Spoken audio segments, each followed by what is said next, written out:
மக்கள் அனைவருக்கும் வணக்கம். ஒரு 4-5 நாட்களுக்கு முன்னாடி நாம திண்டுக்கல் பகுதியில் கூட சத்திரப்பட்டி செந்தில் மீது நடத்தப்பட்ட ஐடி ரைடு, அதன் பின்னாடி விவரங்கள், அதன் பின்னாடி இருக்கக்கூடிய பினாமி விவரங்கள் இதை நம்ம வெளியிட்டிருந்தோம். அதை தொடர்ந்து ஏற்படுத்தக்கூடிய அழுத்தம் இருக்கு இல்லையா, அது நானே இயற்கையாக உணர முடியுது. அதில் மிக முக்கியமாக சமீபத்தில் நேற்று நினைக்கிறேன் அவர் எனக்கு வக்கீல் நோட்டீஸ் கொடுத்துட்டாரு. அது எனக்கே வரல. ஆனால் அது எப்படி இந்த வாரும் கும்பலுக்கு முதல் கிடைக்குது?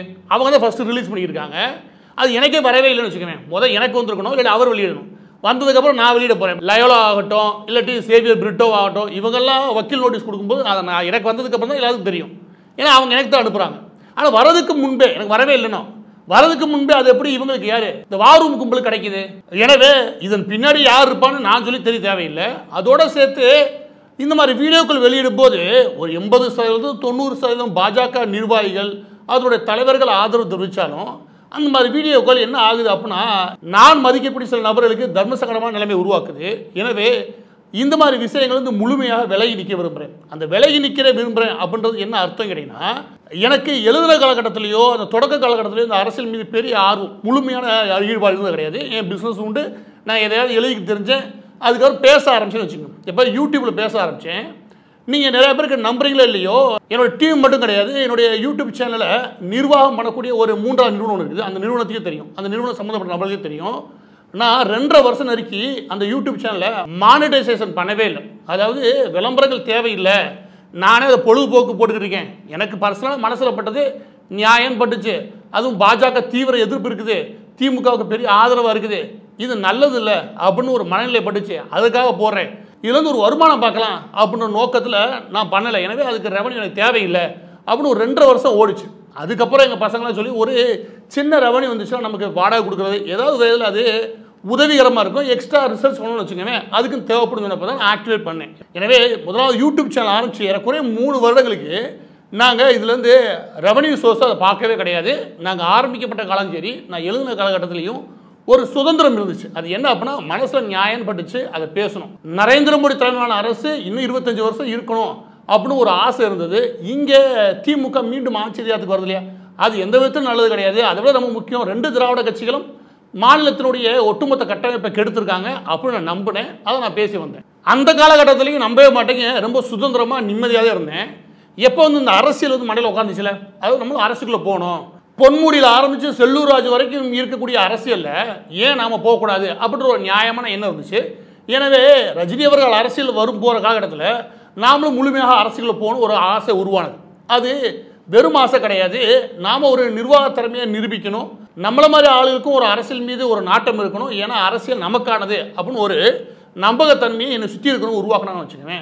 அதன் பின்னாடி என் மேலே உட்காந்து அந்த அரசியல் வெயிட் இருக்கு இல்லையா, அந்த அழுத்தம் அது எப்போவுமே இருந்திருக்கும். அதனால் எனக்கு சில உண்மைகள் பேசுறதுக்கு ரொம்ப தர்மசங்கடமான நிலைமையில் இருக்கும். சில உண்மைகளை விட்டு வெளியே நிற்பேன், ஒரு சார்பு நிலையை தீவிரமாக எடுத்திருப்பேன். இப்படியா போய் இன்னைக்கு வரைக்கும் நான் சொல்கிறேன், அந்த அழுத்தம் எனக்கு இருந்தது. ஆனால் இந்த வீடியோ போட்டோம் இல்லையா, அந்த அழுத்தம் உச்சத்துக்கு வந்துருச்சு. ரொம்ப காலமாக எதிராக இருந்தால் எனக்கு அழுத்தம் இருந்தது. ஆனால் ஒரு சமீப காலங்களில் எப்படி ஆயிடுச்சு அப்படின்னா, ஒரு நம்பகத்தன்மையை உடைக்கிறது, என்னோடய பேரை விலை பேசுகிறது. நான் ஒவ்வொரு முறையும் ஒரு பெரிய ஆளுகளை பற்றி வீடியோ போடும்போது சரி, என் வீட்டை தேடி நாடாத நபர்களே கிடையாது, விலை பேசாத நபர்களே கிடையாது. நான் விலை பேசி முடிச்சுன்னு வச்சுக்குவேன், என்னால் ஓரளவுக்கு நல்லா சொத்து சேர்த்து இங்கே உட்காந்துருக்க முடியும், ஓரளவுக்கு நல்லாவே சம்பாரிச்சிருக்க முடியும் வச்சுக்குவேன். அது பெரிய ஆளுங்க மட்டும் கிடையாது. மதுரையில் இருக்கக்கூடிய ரெவன்யூ டிபார்ட்மெண்ட் சம்மந்தமாக ஒரு ஆஃபீஸர் சம்மந்தம் போடும்போது அந்த ஆஃபீஸரே தொடர்பு கொண்டதெல்லாம் உண்டு. எனவே இந்த மாதிரியான கமர்ஷியல் ஆக்டிவிட்டி இருக்கு இல்லையா, அதாவது நம்ம ஒரு வீடியோ போடுவோம், அடிச்சோம்னு வச்சுக்கோங்க, யாராவது வந்தான்னு வச்சுக்கோங்க, அவங்களோட காசு வாங்கிக்கலாம் இல்லையா, இந்த மாதிரி சவுக்கு சங்கர வேலை நான் பார்க்குறது கிடையாது. இது ஏன் பண்ணுறது அப்படின்னா, நான் ஒரு விஷயத்தை தீவிரமாக நம்புகிறேன். என்ன அப்படின்னா, பணம், புகழ், பேர், பதவி, இது எல்லாத்தையும் விட அதிகாரம், இது எல்லாத்தையும் தாண்டினது ஒரு உண்மை, மனசாட்சிக்கு ஒரு உண்மை இருக்கு இல்லையா, அதை பேசுகிறோமா அப்படின்ற ஒரு சந்தோஷம். நீங்கள் எவ்வளோ வசதியாக இருந்தாலும் சரி, ஒரு மன அமைதியெல்லாம் வாழ்ந்துன்னு வச்சுக்கோங்க, ஒரு உண்மைக்கு மாற வாழ்கிறோம் இல்லை மன அமைதியெல்லாம் வாழ்கிறோம்னா அது ஒரு கடினமான சூழலை உருவாக்கும். குறைஞ்சபட்ச தேவைக்கான பொருளாதாரத்தை நம்ம பார்த்துக்கிட்டு நம்ம ஒரு உண்மை மனசாட்சிக்கு நேராக நடந்து வச்சுக்கோமே, ஒரு நிம்மதி இருக்குன்ற நம்பிக்கை எனக்கு எப்போவுமே உண்டு. ஆனால் என்ன ஆகுது அப்படின்னா, ஒரு உண்மையை சொன்னாலே உனக்கு அழுத்தம் ஏற்படும், ஒரு நிம்மதி கெட்டு போகும். இப்படியான சூழல் மாற ஆரம்பிச்சிருச்சு. எப்போ இருந்து அப்படின்னா, இந்த வார் ரூம் இருக்கு இல்லையா, நான் போய் அதிமுக போய் காசு வாங்கிட்டேன், நான் போய் அவன்கிட்ட போய் காசு வாங்கி இவங்க இஷ்டத்துக்கு எழுத வேண்டியது. நான் 2 திராவிட கட்சிகளும் இருக்கக்கூடாதுன்னு நினைக்கக்கூடிய ஆள்னு வச்சுக்கோங்க, ரொம்ப தெளிவாக எப்போவுமே சொல்லியிருக்கேன். அடுத்த 25 வருஷத்துக்கு மேலே இந்த நாட்டை பாஜக ஆள்றது நியாயமானது அப்படின்னு நான் சொல்லியிருக்கேன். அதுக்கு பாஜக தான் எல்லாரும் நல்லவங்க அப்படின்னு சொல்ல கிடையாது. பாஜக குறைஞ்சபட்சம் நாட்டை நேசிக்கக்கூடிய நபர்களுடைய எண்ணிக்கை அதிகம் அப்படின்ற நம்பிக்கை. எனவே இப்போ ஏற்படுத்தக்கூடிய ஒரு சூழல், அதனால் ஏற்படக்கூடிய அழுத்தம் இருக்கு இல்லையா, அந்த அழுத்தம் எது மட்டும் போயிடுச்சு அப்படின்னா, நம்ம ஓரளவுக்கு மதிக்கக்கூடிய நபர்கள் இருக்காங்களே அவங்களே ஒரு தர்மசங்கடமான நிலைமையை நோக்கி நகர்றாங்க. எனவே நான் சொல்ல விரும்புறது என்ன அப்படின்னா, இந்த வீடியோவில் நான் ஒட்டு மொத்தமாக அந்த அரசியல் நோக்கம் இருக்கு இல்லையா, அதுலேருந்து விலக விரும்புகிறேன். அரசியல் நோக்கம்னா நாம் நேரடி அரசியலுக்குள்ள வரணுன்ற ஒரு எண்ணம் இருந்துச்சு இல்லையா, அதை இறக்கி வைக்க விரும்புகிறேன். அது உண்மையிலே எனக்கு வெயிட்டாகவே ஃபீல் ஆகிறேன். எனவே உங்கள் எல்லாருக்கும் தெளிவுபட சொல்ல வேண்டிய விஷயம் என்னன்னா, யாருக்கோ நான் போட்டியாக வேலை பார்க்குறேன் அப்படின்றது இல்லையா, அது தேவையில்லாது. அந்த போட்டியில் நான் இல்லவே இல்லை, நீங்கள் முடிவு பண்ணிக்கலாம். இவருக்கான தனிப்பட்ட அரசியல் நோக்கம் இருக்குது அப்படியான இருக்கு இல்லையா, அதுலேருந்து நீங்கள் தாராளமாக வெளியிக்கலாம்.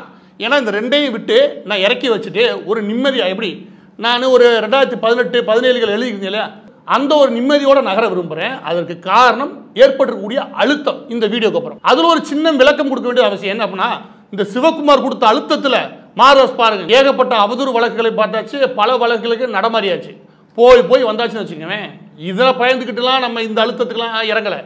நம்ம மதிக்கக்கூடிய நபர்களே நம்மளை ஒரு புரிஞ்சுக்கலையோ இல்லாட்டி நம்மளுடைய நியாயம் கேட்கலையோ அப்படின்ற அழுத்தம். இன்னொன்று என்னன்னா, நம்மளை போட்டியாக நினைக்கிறாங்க, இல்லாட்டி வேற விதமாக உருவகப்படுத்த முயற்சி பண்ணுறாங்க. இதுதான். எனவே சிவகுமார் கொடுக்கக்கூடிய அந்த வக்கீல் ஓடி சொல்லி பாருங்க, அதுக்கெல்லாம் பயந்து கிடையாது. அதோட ஒன்று சொல்றீங்க, நேற்று ஒரு வீடியோ ரெடி பண்ணியிருந்தோம், அதை முழுசாக டெலிட் பண்ணிட்டோம். ஏன் அப்படி கேளுங்க, ஏன்னா மேற்கொண்டு அவங்களுக்கு தர்ம சங்கடமான நிலைமை உருவாக்கமான அதை டெலிட் பண்ணி கொடுப்பா நானே சொன்னேன். அப்போ தான் எனக்கு உச்சகட்ட அழுத்தம் வந்துச்சு.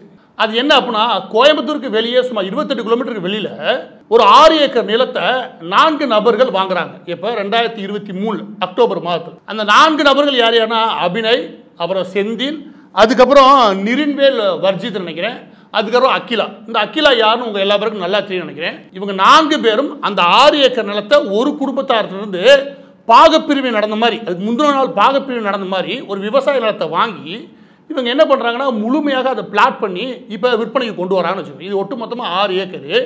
இதோட மதிப்பு நாம் அங்கே விசாரித்த வரைக்கும் சுமார் 70 கோடிக்கு மேலே. இந்த ஆக்டிவிட்டி ஆகட்டும், இந்த சிவகுமார் அங்கே பண்ணுறாருல அந்த ஆக்டிவிட்டி ஆகட்டும், இல்லாட்டி திருப்பூர் பக்கத்தில் ஒரு ஆக்டிவிட்டி அதுவாகட்டும், இல்லை கோயம்புத்தூருக்குள்ள நடக்கக்கூடிய ஆக்டிவிட்டி ஆகட்டும். கோயம்புத்தூருக்குள்ள முக்கியமான 3 நிறுவனங்கள் ஒரே அட்ரஸில் இருக்கும். இவங்க எல்லாம் பண்ணக்கூடிய விஷயங்கள் இருக்குல்ல, இது எல்லாத்துக்கும் பின்னாடி நான் போன வீடியோலே சொன்னேன், திமுக அமைச்சருடைய பின்புலம் அதில் எப்படியா இருக்குது, அவங்களுடைய பினாமியோட ஆக்டில் எப்படியா இருக்குது, அது தெரிஞ்சு பண்ணுறீங்களா தெரியாமல் பண்ணுறீங்களா தெரியல. எல்லா பேருக்கும் ஒரு பிஸ்னஸ் நோக்கம் இருக்குது, எல்லாருக்கும் ஒரு குறைஞ்சபட்ச வாழ்வாதாரத்துக்கு தேவையான பொருளாதாரம் தேவை. ஆனால் இந்த மாதிரியான ஆக்டிவிட்டி இருக்கு பாருங்க, அது உங்களுக்கு நல்லது சேர்க்க போகிறது கிடையாது. ஏன்னா முதலாவது நீங்கள் திமுகவுடைய பினாமிக்கு நெருக்கமாக போகிறீங்களே, அதுவும் முக்கியமாக வெள்ளம் புரைஞ்சிட்டு உருகின வெள்ளத்தெல்லாம் கொடுத்து மக்களை ஏமாத்தினா பாருங்க, அந்த சக்கரபாணிக்கு நீங்கள் நெருக்கமாக போகிறீங்க பாருங்க, அது நெருடலான விஷயம். இன்னொன்று என்ன அப்படின்னா, இப்படி கருப்பு பண நகரங்களுக்கு அது அப்படமாக தெரிகிறது 2வது விஷயம். 3வது மிக முக்கியமானது, மற்ற எதை பற்றி எனக்கு கவலை கிடையாது, ஆனால் அந்த பகுதியில் உங்களை என்ன பேசுகிறாங்கன்றது. நான் சத்திரப்பட்டி செந்தில் பேசுகிறேன் இல்லையா, என்னை நம்பவே நம்பாதீங்க. நீ சத்திரப்பட்டியில் போய் இந்த செந்தில் ரைட் இருந்துச்சுல, அந்த செந்திலை பற்றி நீங்கள் விசாரிங்க. அங்கே இருந்து சிவகுமாரை பற்றி விசாரிக்கணும், செந்திலை பற்றி விசாரிங்க. உங்களுக்கு ஒரு மோசமான செய்தி ஒன்று கிடைக்கும். அது வேறு யாருக்கு பினாமின்னு அந்த ஊரே சொல்லுவான். அவன் உண்மையான பினாமி வேற ஆளுக்கு, ஆனால் அவன் ஊரெல்லாம் சொல்லிக்கிட்டு இருந்தது வேற. இது எல்லாம் உங்களுக்கு ஆன்லைனில் இருக்கக்கூடிய, இல்லை ட்விட்டரில் இருக்கக்கூடிய, இல்லை தேசத்துக்கு வெளியில் இருக்கக்கூடிய நபர்களுக்கு சரியாக புரியாது. ஆனால் கிரவுண்டை பொறுத்த வரைக்கும் கிரவுண்டில் பேர் நல்ல விதமாக இல்லை. நல்ல விதமாக இல்லைன்றது எப்படி தெரியும்னா, நீங்கள் ஆன்லைனில் விட்டுருங்க, விசாரிச்சா மட்டும்தான் தெரியும். கிரவுண்ட் எப்படி இருக்குன்னா, எல்லா அரசியல்வாதியுமான இவங்களும் அப்படின்ற மனநிலையை நோக்கி நம்ம நகர்த்துறோம் இல்லையா, அது நல்லது இல்லை நான் சொல்ல வரேன். இப்போ நீங்கள் எடுத்துக்காட்டுக்கு நான் இப்போ சொல்கிறேன், ஒரு விவசாய நிலத்தை பிளாட் போட்டு ஆரம்பிக்கிறாங்க. இதில் கள்ளப்பணத்துக்காக விஷயம் கிடையாது. ஆனால் அந்த விவசாய நிலம் இருக்கு இல்லையா, அந்த விவசாய நிலன்றது இங்கே இருக்கிற கோஆப்ரேட்டிவ் சொசைட்டி இருக்கு, கூட்டுறவு வங்கி, அந்த கூட்டுறவு வங்கியிலேருந்து கடன் தள்ளுபடி பண்ணுவாங்களே, அந்த கடன் தள்ளுபடி செய்யப்பட்டு பின்னாடி அவங்க கைக்கு வந்தது. அதை என்ன பண்ணுறாங்கன்னா, ரியல் எஸ்டேட் காரனை விற்கிறது. இந்த வேலை இருக்கு இல்லையா, இது தமிழ்நாடு முழுவதும் இந்த விவசாயம் சம்பந்த நபர்களை பயமுறுத்தியே வாங்கக்கூடிய நபர்கள் நான் நிறைய பேர் பார்த்து உண்டு. எங்கே விவசாய காலம் தள்ளுபடி காலம் போயிடுச்சு, ஆனால் திரும்ப இன்னொரு ஆட்சி வச்சுக்கோங்க, ஒருவேளை தள்ளுபடி இல்லைன்னு சொல்லி சொல்லிடுவாங்க, வித்துருங்க அப்படின்னு சொல்லி விற்பாங்க. இந்த மாதிரி விற்க சொன்னா அடிமாட்டு ரேட்டுக்கு வாங்க முடியும். அந்த மாதிரி தான் நகர்ந்துருக்குன்னு வச்சுக்கோங்க. அந்த 6 ஏக்கர் நிலம் இருக்கு இல்லையா, இது பல முறை நீதிமன்றம் தெளிவாக சொல்லியிருக்கு, விவசாய நிலத்தில் விவசாயத்தை நோக்கி நகர்த்துங்க, விவசாயம் அல்லாத வேலையில் பார்க்காதீங்க, முக்கியமாக இந்த ரியல் எஸ்டேட்காரங்களை அவனை உள்ளே கொண்டு போகாதீங்க, இது நல்லது இல்லை அப்படின்னு பொதுவாகவே நீதிமன்றங்கள் கருத்து தெரிவிக்குது. அதை நாமளே பண்ணணும்னு வச்சுக்கோங்க. அந்த பதில் என்ன மாதிரியான பேர் இருக்குன்னு சொல்லி யோசிச்சு பாருங்க. இந்த கூட்டுறவு வங்கின்னு என்ன நினைக்கிறீங்க, இந்தியன் கவர்மெண்ட்டுக்கு அதனால எந்த லாபமும் கிடையாது. அதை வச்சு விவசாயிகள் இருக்காங்க பாருங்க, அவங்க ஒரு காலத்தில் அந்த பயிர் கடன் வாங்குறது, எங்கேயா போய் அவங்களுடைய வீட்டில் இருக்கக்கூடிய தங்கத்தை வச்சுட்டு அந்த காசை வாங்கிட்டு வந்து பயிர் நட்டுட்டு அதுக்கப்புறம் அதை மீட்டெடுக்கிறதுக்கான வேலை வைப்பாங்க. அதில் அவங்களுக்கு அதிக இன்ட்ரெஸ்டோட போட்டு அவங்களுடைய விவசாயத்தை முடக்குவாங்க. இந்த நிலைமை உருவாகக்கூடாதுன்னு இந்திய அரசாங்கம் நினைக்குது. அதனால 6% வருஷத்துக்கு, அதாவது ஒவ்வொரு மாதம் 0.5%ல லோனுக்கு கொடுக்குறான்னு வச்சுக்கோங்க. அது ஏறக்குறைய அவங்களுக்கு எந்த லாபமும் கிடையாது. ஒட்டுமொத்த ஆப்ரேஷனல் காஸ்ட்டையும் மணி இன்ஃப்ளேஷன் கால்குலேட் பண்ணி வச்சுக்கோங்க, ஏறக்குறைய இந்த வங்கிகளால் அவங்களுக்கு எந்த லாபமும் கிடையாது. அவங்க செய்யறது என்ன அப்படின்னா, இங்கே விவசாயிகள் அந்த மாதிரியான சிக்கலில் மாட்டக்கூடாது, அவங்க நல்லா இருக்குன்னு நினைக்கிறாங்க. அவங்க உரம் வாங்குறதுலேருந்து பயிர்க்கடன்லேருந்து எல்லா விதத்துலையும் சப்போர்ட் பண்ணுறது அந்த கூட்டுறவு வங்கியோட நோக்கம். அந்த கூட்டுறவு வங்கிக்குள்ளே எப்படி இந்த நிலங்கள் நம்ம பக்கம் கொண்டு வரலாம்னு தெரியலாம் பாருங்க. அவன் ரியல் எஸ்டேட்டோட புத்தி. இதில் நீங்கள் யோசிச்சு பாருங்க, விவசாயிகளுக்கு சப்போர்ட்டாக இருந்தீங்கன்னா அந்த பகுதியில் உங்களுக்கு கூட நல்ல பேர் கூடும். நீங்கள் இந்த மாதிரி போன வச்சுக்கோங்க, அந்த பகுதி மக்கள் என்ன பேசுறப்பா நினைக்கிறீங்க? எப்படி சத்திரப்பட்டியில் ஒரு தப்பான பேர் இருக்கோ அதே மாதிரி சூலூர் பக்கத்துலையும் கோயம்புத்தூர் பக்கத்துலையும் இதே பேர் தான் வரும். இது கோயம்புத்தூருக்கு வெளியே, கோயம்புத்தூருக்கு உள்ளேயும் ஏகப்பட்ட ஆக்டிவிட்டி இருக்குது. அதில் ஒரு 3 நிறுவனங்கள் வருது.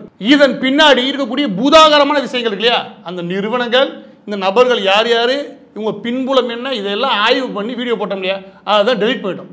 எல்லாத்தையும் கொண்டு வரதுனால எந்த பிரயோஜனம் கிடையாது. இது இன்னும் கொஞ்சம் அழுத்தம் தான் வரப்போகுது. முதல்ல நம்ம என்ன செய்யணும்னா, நம்ம ஒரு நிலைப்பாடுக்கு வரணும். என்னென்னா, நாம் என்னவா இருக்கோம், அரசியலுக்குள்ளே போக விரும்புகிறோமா இல்லை யாருக்கு போட்டியாக நகர்றோமா இப்படின்னு கேட்டிங்கன்னா, முதல்ல இந்த அரசியலை இறக்கி வைக்கிறது நல்லது. இது ஒரு தேவையில்லாத வேலை. நமக்கு நம்ம மன நிம்மதி தான் முக்கியம். எனவே அரசியலை ஒரு ஓரமாக வச்சுட்டு நாட்டுக்கு நல்லது பண்ணுறன்ற ஒரு நோக்கம் இருந்துச்சு இல்லையா, இப்போ ஆரம்ப காலத்தில் அந்த எண்ணத்துக்கு திரும்புறது தான் தற்போதைய நிலைமையில் எனக்கு நல்லது, எனக்கு அதுதான் மன அமைதி தரும் தோணுது. எனவே நான் சொல்ல வேண்டிய விஷயம் என்ன அப்படின்னா, யார் நல்லது பண்ணாலும் நல்லதுன்னு சொல்லுவோம், யார் கெட்டது பண்ணாலும் கெட்டது பண்ணுவோம். நாம் அரசியலுக்குள்ளே வரலைன்றதை தெளிவுபடுத்திடுவோம். இதுதான் என்னோட எண்ணம். அதே நேரம் நான் மீண்டும் தெளிவாக இப்போ வரைக்கும் நம்புற விஷயம் என்ன, நரேந்திர மோடி தலைமையில் இந்த அரசு இருக்கு, அடுத்த 25 வருஷத்துக்கு இந்த நாட்டை ஆள வேண்டிய தேவை கட்டாயம் இருக்குது. இங்கே ஒரு அரசியல் மாற்றம் ஒன்று இல்லையா, திராவிட கட்சிகளுக்கு மாற்ற ஒரு அரசியல் மாற்றம் அது நிகழ வேண்டிய அவசியமும் இங்கே இருக்குது. இந்த கருத்தில் நான் எந்த காலத்திலும் மாறுறது கிடையாது. என்ன அந்த மாற்றத்தை நிகழ்த்தக்கூடிய விஷயங்களில் நேரடி அரசியலில் ஈடுபட நினைச்சேன் பாருங்க, அந்த இடையில வந்து ஒரு சிந்தனை, அதை மட்டும் கொஞ்சம் இறக்கி வச்சுட்டு வெளியே நின்று நாட்டில் நல்லது நடந்தால் நல்லது, கெட்டது நடந்தால் கெட்டது, அந்த அளவுக்கு சொல்லிட்டு நாம் நிற்கிறது நல்லது. அதை நீங்கள் ஒரு யூடியூபராக பார்க்கலாம், இல்லாட்டி ஒரு இன்வெஸ்டிகேட்டிவ் ஜேர்னலிஸ்டாக பார்க்கலாம், இல்லை வேற எதை வேணால் பார்க்கலாம். இதே நான் அப்படி சொல்கிறேன்னா, வம்படே உட்காந்து நீ ஒரு யூடியூபர் தானே கத்தக்கூடிய நிறைய நபரை பார்த்துருக்கேன். ஆமாங்க நான் யூடியூபர் தாங்க, ஆனால் எங்கேயும் நக்மா இன்டர்வியூ ஏதாவது நடிகை கீழே விழுந்தா இதே பேசி தீரேன், 24 நாள் உட்காந்து எதாவது இன்வெஸ்டிகேஷன் பண்ணிட்டு எங்கே ஃபைனான்சியல் ஃப்ராட் நடக்குது, எங்கெங்கே எவன் பண்ணுறான்னு தேடி வம்பிழுத்து ஊர்பட்ட பகை இழுத்துக்கிறதுக்கு எவனா சேனல் நடத்துவானா? அதனால ஏதாவது தேவை இருக்கா கேட்குறேன். எனவே யூடியூபர்னு இருக்கட்டும், அது எந்த கேவலம் கிடையாது. நம்ம என்ன செயல் செய்யறதா முக்கியம். இந்த தளத்தை பயன்படுத்திக்கிட்டு நான் காசு சம்பாதிக்கிறதுக்கு என்னென்ன பண்ணலாம், எதை பறவை பார்க்கலாம், எந்த நடிகை பின்னாடி ஓடி கேமரா வச்சா நம்மளால நல்லா ரீச் பண்ண முடியும் அப்படின்னு பிகன் உட்ஸ் மாதிரி என் வீட்டு பின்னாடியே உட்காந்துருக்க ஆள் கிடையாது. எனவே யாரும் போட்டியாகவும் கருத வேணாம், எந்த பெரிய மனிதர்களும் அவங்களுக்கு தர்ம சங்கடமான நிலைமையை நான் உருவாக்க விரும்பலை. எனவே இது எல்லாத்துட்டையும் ஸ்டே ஆவையா ஒட்டு மொத்தமாக தள்ளி நிற்க விரும்புகிறேன். அது எந்த கட்சிக்கோ சார்பில் எடுக்கிறது அர்த்தம் கிடையாது. நான் முந்தைய நிலைன்னு ஒன்று இருந்தேன் இல்லையா, அதாவது அரசியலுக்குள்ள நுழைய வேணாம், நம்ம வாட்டில் நாட்டுக்கு எது நல்லதோ அதை மட்டும் பேசிட்டு போகிறது நியாயமாகவும் இருக்கும், மனசுக்கு நிம்மதியாகவும் இருக்கும். அதுக்கான நிலைப்பாடு. எனவே பதிவோட இறுதியாக முன்னாடி ஒரு விஷயம் சொன்னேன் இல்லையா, பணம் புகழ் பேரு அதிகாரம் இது எல்லாத்தையும் விட ரொம்ப முக்கியமானது மனசாட்சிக்கு ஒரு சந்தோஷம், ஒரு உண்மையை பேசணும்ன்றது. இது எல்லாத்தையும் விட அது விலை மதிப்பில்லாது.